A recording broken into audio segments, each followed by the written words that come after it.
तेजस और रोशनी ने दिखाया सचिन और सायली को अपना असली रंग। बुरे वक्त में जिस सचिन और सायली ने इन दोनों की सहायता करी थी, उस वक्त को बीते हुए ढंग से एक हफ्ता भी नहीं हुआ था, यहाँ तक कि एक दिन भी नहीं हुआ था, और ये दोनों ही एहसानमंद लोग इस एहसान को भूल गए। जब पैसे लौटाने की बारी आई तो इन दोनों ने ही हाथ ऊपर कर दिए। यहाँ तक कि तेजस ने सचिन को धन्यवाद करने की जगह उल्टा ही उससे सवाल पूछे कि कहीं ऐसा तो नहीं कि तू मेरी इस परिस्थिति का फायदा उठाना चाहता है। सचिन, तुझे पता है ना कि मेरी आंखें तो बंद थी और बाबू वो तो हमेशा मेरे साथ ही थी, इसीलिए तूने फालतू के ये बहाने बनाए कि लोग मुझसे पैसे मांगने आए थे और मेरे नाम पर तू ये बिल फाड़ रहा है। ये बात सुन के मानो सचिन और सायली दोनों के पांव तले जमीन खिसक जाती है, क्योंकि इन दोनों ने अपनी मेहनत की कमाई साथ ही लोगों से उधार लेकर इस खजूर और खजूरी का बिल भरा था, लेकिन यह एहसानमंद लोग पैसे लौटाने को ही मना कर देते हैं। इस वक्त परेश कुछ ऐसा निर्णय लेता है जो जानकर आप भी दंग रह जाओगे। तो आखिर ये पूरी कहानी क्या है, आइए जानते हैं आज के एपिसोड में। तो बिना किसी वक्त गवाए चलिए उड़ने की आशा के लेटेस्ट एपिसोड का रीकैप शुरू करते हैं। कहानी की शुरुआत होती है सचिन और सायली से। इस वक्त तक नर्स आके सचिन और सायली को तेजस का बिल पकड़ा देती है और कहती है कि आप फटाफट ये बिल भर दीजिए, नहीं तो आगे की प्रक्रिया शुरू नहीं होगी। अगर उनके आंखों का ऑपरेशन करवाना है तो आपको ये बिल भरना ही होगा। इस वक्त तक सचिन और सायली कहते हैं कि यह बिल कितने का है। नर्स बताती है 2 लाख। इतना कहकर नर्स वहाँ से चली जाती है, लेकिन मानो सचिन और सायली को एक बड़ा झटका लग गया था कि इन दोनों के अकाउंट में मिलाकर 20,000 रुपए नहीं थे और इन्हें 2 लाख का बिल भरना। परेश तुरंत सचिन और सायली के पास आता है और पूछ रहा होता है कि सचिन हुआ क्या है और ये तेरे हाथ में क्या है। सचिन कहता है कि कोई नहीं बाबा, तो अपनी बाइकों के पास जा, वो बहुत ज्यादा टेंशन में, ये तो बिल है, हम भरने ही जा रहे थे, बस चल सायली अपन भर के आते हैं। खैर सचिन और सायली कोने में जाते हैं और वापस से इनके सर पे एक बड़ी टेंशन आ गई थी पैसों को लेकर, क्योंकि ना तो सायली और ना ही सचिन के पास इतने पैसे थे कि यह ये बिल भर सके। इसलिए ये तुरंत अपने जान पहचान वालों को कॉल करना शुरू कर देते हैं। सचिन बहुत को कॉल करता है, लेकिन आखिरी समय पे उसकी मदद करने वाला और कोई नहीं था, केवल और केवल अनीश भाऊ थे। उन्होंने भी केवल 20,000 रुपए की मदद करी थी। सायली को भी यहाँ पर 10,000 रुपए कहीं से मिल गए थे, जिसके चलते इनके पास हो गए थे 30,000 रुपए। कुछ पैसे सायली के अकाउंट में पड़े थे तो कुछ पैसे सचिन के अकाउंट में। टोटल मिला के इनके पास गिन चुन के 45,000 रुपए हो रहे थे। अभी भी इनको 1,55,000 रुपयों का इंतजाम करना था। सचिन कहता है कि सायली, इतने कम वक्त में हम 1,55,000 रुपए कहाँ से लाएंगे। उसी वक्त वहाँ पर आ जाती है रोशनी। रोशनी कहती कि सचिन, तुम्हें 1,55,000 रुपए क्यों चाहिए। फिर सायली बताती है कि किस तरीके से नर्स ने इनको एक बिल थमा दिया है, जो कि तेज के ऑपरेशन का बिल है, जिसके चलते इन्हें 2 लाख रुपए अभी के अभी जमा करने होंगे, नहीं तो तेज का ऑपरेशन नहीं होगा। इन्होंने 45,000 रुपयों का तो इंतजाम कर लिया है, लेकिन अभी भी 1,55,000 रुपए शेष है। इस वक्त रोशनी कहती है कि तुम टेंशन मत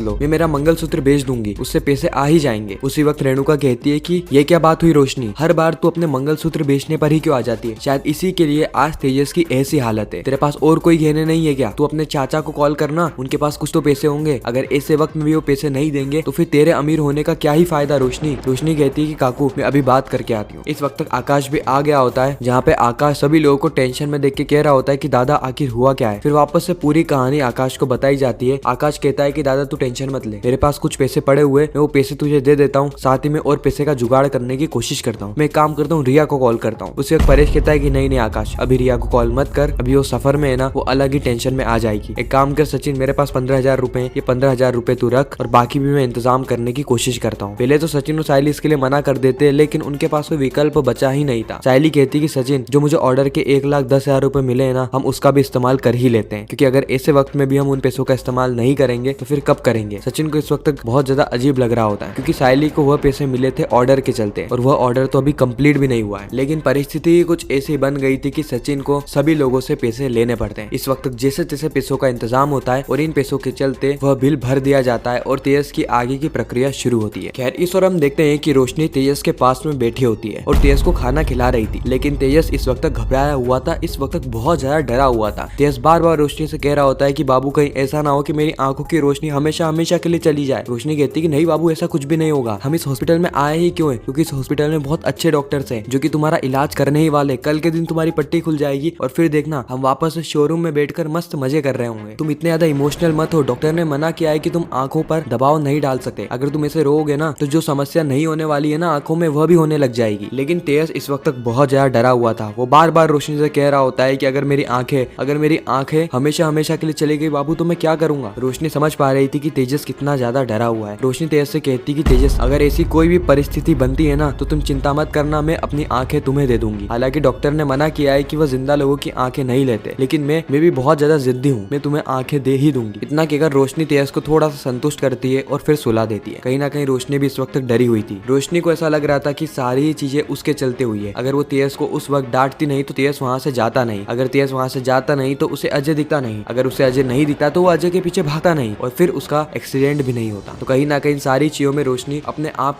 आप को दोषी मान रही होती है। खैर इस और हम देखते हैं कि घर में रेणुका भी बहुत ज्यादा टेंशन में थी। सायली कहती है कि काकू आपने सुबह से कुछ नहीं खाया है, अब तो आप कुछ खा लीजिए। रेणुका सायली पर चिल्लाते हुए कहती है कि वहाँ मेरा बेटा कुछ देख नहीं पा रहा है और यहाँ पर मैं मजे से खाना खाऊं। परेश कहता है कि रेणु तुझे यहाँ पर कमजोर नहीं पड़ना है, मुझे पता है कि तेज बहुत ज्यादा दुख में है, लेकिन तेरे ना खाने से तू शारीरिक और मानसिक रूप दोनों से ही दुखी रहेगी और अगर तू दुखी रहेगी ना तो वहाँ पर तेरा बेटा भी दुखी ही रहेगा। इस वक्त हमें तेजस की ढाल बननी है, उसे हिम्मत देनी है, ना कि ऐसी परिस्थिति बनानी है कि वह खुद भी अपनी हिम्मत तोड़ दे। खैर इसके बाद सचिन आकाश ये दोनों ही निकल जाते हैं तेजस के लिए खाना लेकर और कुछ ही समय के बाद सायली भी घर का काम निपटा के सीधे हॉस्पिटल में पहुंच जाती है। सचिन और सायली आसपास में बैठे हुए थे जहाँ पर सचिन बहुत ज्यादा टेंशन में था और सायली तो मानो एक अलग ही दुनिया में चली गई थी, अपने विचारों की दुनिया। उसके दिमाग में एक के बाद एक अनेकों विचार आने लगते हैं। सचिन सायली से कहता है कि सायली तो इतनी गुमसुम क्यों बैठी है। सायली कहती है कि सचिन आज रोशनी को देखकर मुझे बहुत ज्यादा डर लगा, रोशनी तेज से कितना ज्यादा प्यार करती है और वो कितना ज्यादा डरी हुई थी, वो अपनी आंखें तक देने को तैयार थी, उसने एक सेकंड के लिए भी नहीं सोचा। सचिन कहता है कि वो खजूरी कैसी भी है लेकिन खजूर से प्यार करती है, लेकिन तू इतने टेंशन में क्यों है। सायली कहती कि सचिन तुम भी तो दिन भर ड्राइविंग ही करते हो इसलिए मुझे बहुत ज्यादा डर लग रहा है। सचिन कहता है कि क्या तू फालतू की चीजें सोच रही है, वो जो खजूर है ना वो पैदल पैदल भाग रहा था और मैं 4 पहियों की गाड़ी में जाता हूँ, बहुत फर्क है। सायली सचिन से कहती तो सचिन तुम मुझे इतनी टेंशन में क्यों लग रहे हो। सचिन कहता है कि पैसा सायली पैसा, आज मेरे पास इतने पैसे नहीं है कि मैं मेरे भाई का इलाज तक करवा पाऊँ। क्या मतलब ऐसी जिंदगी का सायली जहाँ पर मुझे तुझसे पैसे मांगने पड़ रहे हैं, जो तेको तेरे ऑर्डर के लिए मिले थे उस पैसों का इस्तेमाल करना पड़ रहा है। अब हम वो ऑर्डर कैसे पूरा करेंगे, मुझे बाबा से पैसे लेने पड़े, अपने छोटे भाई से पैसे लेने पड़े। ये सारी चीजें ना मुझे अंदर से दुख देती है सायली। इस वक्त कहीं ना कहीं सायली सचिन की ढाल बनती है और सचिन से कह रही होती है कि सचिन तुम टेंशन मत लो, क्योंकि एक बार तेज ठीक हो गया ना उसके बाद रोशनी और तेज मिलकर हमें वो पैसे लौटा ही देंगे। खैर अगले दिन हम देखते हैं कि तेज की पट्टी खुलने वाली होती है। सभी लोग बहुत ज्यादा टेंशन में थे। उसी वक्त नर्स बाहर आती है और कहती है कि आप में से एक जने को अंदर जाने की परमिशन है। रेणुका कहती है कि मैं तेज की आई हूँ, क्या मैं अंदर जा सकती हूँ। नर्स कहती है लेकिन वह पेशेंट तो अपनी वाइफ को बुला रहे हैं। ये बात सुन के रोशनी कहती है कि काकू अगर आप जाना चाहती है तो आप जा सकती है, लेकिन परेश कहता है कि नहीं रोशनी अभी तेज को तेरी जरूरत है, तू जा। खैर रोशनी अंदर जाती है और उसके बाद तेज की पट्टी खुलना शुरू हो जाती है। रोशनी जब बाहर आती है तो सभी लोग घबराए हुए थे क्योंकि रोशनी कुछ कह नहीं रही थी। रोशनी बताती है कि तेज की पट्टी खुल चुकी है और उसकी आंख में थोड़ी सी भी प्रॉब्लम नहीं है, यानी तेजस सेफ है और अपनी आंखों से सब कुछ स्पष्ट तौर पे देख सकता है। हालांकि उसकी आंखों में जलन है लेकिन वो भी बहुत जल्द दूर हो जाएगी। ये बात सुन के मानो सभी लोग बहुत ज्यादा खुश होते हैं। जहाँ पे रेणुका बहुत ज्यादा घबराई हुई थी अब वह थोड़ी चैन की सांस लेती है। खैर इस तरफ हम देखते हैं कि रोशनी सायली के पास आती है और सायली को धन्यवाद कह रही होती है। इसके अलावा वह सायली से रिक्वेस्ट भी करती है कि सायली उसके लिए एक छोटा सा काम कर दे और सायली उसके लिए मान जाती है। कुछ ही समय के बाद तेज को डिस्चार्ज कर दिया जाता है और सचिन, रेणुका और रोशनी यह तीनों ही तेज को लेकर घर आते हैं। इस वक्त तक सचिन साफ तौर पे देख पा रहा था कि उसके बाबा की बाइकों के लिए यह खजूर सब कुछ है। उसे भी कुछ ऐसा करना होगा जिससे कि थोड़ी सी सही लेकिन रेणुका सचिन की भी इज्जत करने लग जाए। खैर इसी के साथ ही खूबसूरत एपिसोड यहीं पर समाप्त होता है। आपको ये रिकैप कैसा लगा कमेंट सेक्शन में जरूर बताना। अगर आपको ये वीडियो अच्छी लगी तो वीडियो को लाइक करके चैनल को सब्सक्राइब करके ज्यादा से ज्यादा लोगों को ये वीडियो शेयर करना ताकि हमारी फिर से मुलाकात हो।